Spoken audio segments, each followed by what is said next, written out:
Agora o assunto é sério, viu? A lei fortalece combate a crimes sexuais contra vulneráveis e amplia a proteção às vítimas. Vamos entender melhor agora na reportagem de Vinícius Mecenas. A mudança já passou a valer desde o dia 5 de dezembro. É a Lei 15.280 de 2025, que endurece as penas para crimes sexuais contra vulneráveis e amplia as medidas de proteção às vítimas. A legislação eleva para até 40 anos a punição para estupro seguido de morte e traz uma série de mudanças que impactam tanto o sistema de justiça quanto a prevenção desse tipo de violência. É como se fosse um escudo de proteção para a vítima, né? Hoje, com essas alterações, a vítima está protegida, né? Principalmente nesse primeiro momento, que antes o acusado ele voltava para casa a depender, ia para a residência ou até mesmo para dentro da residência, o vizinho, e convivia. Hoje não. Pode ser aplicada a medida protetiva para essa vítima e esse agressor, esse acusado, ele vai ser afastado do lar, se for o caso, proibição de contato com todos da família. Também, se em caso de porte de arma, se tiver, também será retirado esse porte de arma e também monitoramento eletrônico. Lembrando que todas essas questões das medidas, ela pode ser individualizada ou cumulativas. Cada caso é um caso. Por exemplo, um estupro com a lesão corporal. Aí vai de 14 a 24 anos, um exemplo. Já quando se vem a causa morte, aí sim essa pena vai a 40 anos. Que antes, né, as punições dos crimes de 40 anos eram os crimes bárbaros. Então, considerando isso, comparado também a esses crimes bárbaros que vai até 40 anos em caso de morte. Entre as principais novidades está a obrigatoriedade da coleta de DNA de investigados e condenados por crimes sexuais. É que o material genético será inserido no Banco Nacional de Perfis Genéticos, ferramenta considerada essencial para ampliar e agilizar as investigações. Ao momento do flagrante, ou até no momento que faz a denúncia, que se identifica quem é o autor do crime, é feita uma coleta do DNA dele, para que se fique no banco de dados e que o inquérito, a ação penal, ela ocorre quando for necessário para fazer os exames, o Ministério Público pode requisitar e fazer esses comparativos.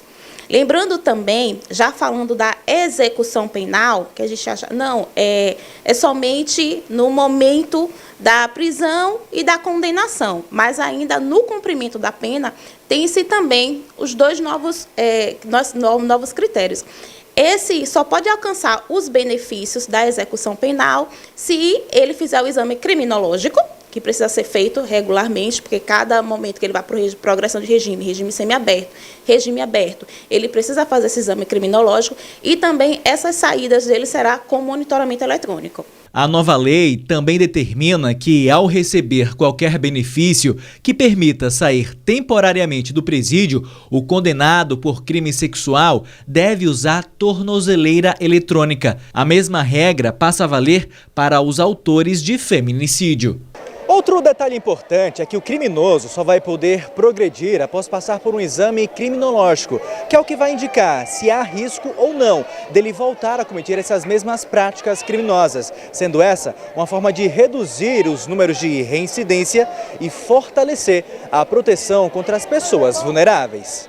Eu acredito muito no judiciário e te vai acompanhando no decorrer, a lei ela vai avançando conforme a sociedade, mas eu acredito que a eficácia, a lei vai estar trazendo essa proteção para as mulheres nesse sentido, porque antes ela ficava muito vulnerável, né? Ela já tem a dificuldade de você denunciar um crime sexual e ao chegar em casa, ao chegar no local de trabalho, ainda ter que falar, ter que ver, ter que conviver com esse agressor. Hoje ela não mais. Então, assim, eu acredito muito que a eficácia dessa lei vai realmente ter muita validade. Mudança que foi bem avaliada para as mulheres e pelos homens também. Eu acho positivo, maravilhoso, porque está demais o estupro, tanto adolescentes, crianças, né, e mulheres. Está tendo muito feminicídio, então achei maravilhoso essa pena. Que eles, né, que vinha ficar preso, ficar muito mais. Para ver se reduz mais né, a quantidade desse tipo de pessoas nas ruas. Não só o aumento da pena, mas também o cumprimento, sem nenhuma progressão. Porque a aplicabilidade da lei, ela deve ser efetiva, ela deve existir.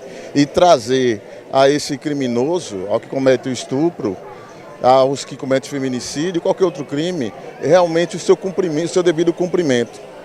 É isso que eu penso. Então, nós temos autoridades aqui nesse país, do Poder Judiciário, que tem todas as condições, a estrutura, não é a falta de leis, mas a sua aplicabilidade. Ela deve ser efetiva pelos órgãos competentes. Nós temos que ter a coragem de mudar através realmente da pena. Porque a ressocialização já foi demonstrado que em muitos casos aí ela não é efetiva, ela não chega à sua eficácia. Então, é o cumprimento da pena que vai livrar a sociedade desses criminosos. Além disso, a lei determina que a União, estados e municípios realizem campanhas educativas sobre direitos de crianças e adolescentes, com foco em escolas, unidades de saúde, espaços esportivos e culturais. Nós temos aí várias campanhas educativas no sentido de prevenção à violência e entender que a vítima, ela não é culpada. Culpado é quem comete a agressão e ainda assim essa pessoa que comete a agressão, ela também pode ter problemas psicológicos. Existe o estresse pós-traumático, em que a maioria das vítimas de abuso, abuso sexual, abuso de violência física também, elas vivenciam esse trauma. Reviver mesmo aquele trauma diariamente, isso causa depressão, causa transtorno de ansiedade e a vida da vítima fica por um tempo paralisada se ela não buscar o apoio psicológico. O endurecimento das penas também chama atenção. O crime de corrupção de menores, por exemplo, passa a ter pena de 6 a 14 anos.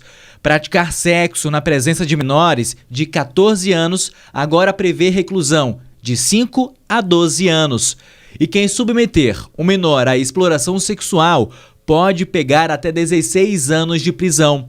São alternativas que visam acolher as vítimas, que muitas vezes enfrentam impactos emocionais severos após a violência. O medo de cruzar com o agressor é uma das coisas que eu mais escuto, né, no consultório, no sentido de ele vai cometer o ato novamente.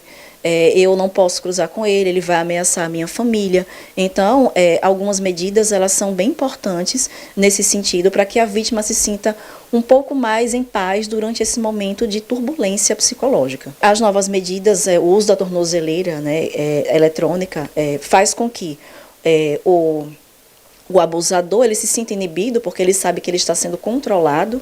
É até uma forma dele também inibir os impulsos, porque ele sabe que se ele reincidir, ele vai ter a medida, né, penal, ele vai cumprir a pena. Então, nesse sentido, a vítima se sente mais tranquila, né, um pouco mais tranquila na situação, e o abusador, tende a inibir o comportamento. E a especialista ainda destaca que, além da vítima, o agressor também precisa de acompanhamento para tratar os transtornos mentais. Nós temos aí, em sua maioria, principalmente os abusadores de criança, né, abusadores infantis, ele tem a famosa, né, pedofilia, ou como a gente vê nos manuais diagnósticos de transtornos mentais, a parafilia. É uma doença psicológica. A gente sabe que não é normal. Contudo, ele tem que seguir as leis, claro, mas que as leis também tenham um processo de reabilitação psicológica. A gente sabe que os estudos psicológicos, a terapia é necessária para que quando ele volte à sociedade, que ele possa, de fato, ter um tratamento adequado para não reincidir. A ressocialização, a reabilitação, o acompanhamento psicológico, ele é essencial.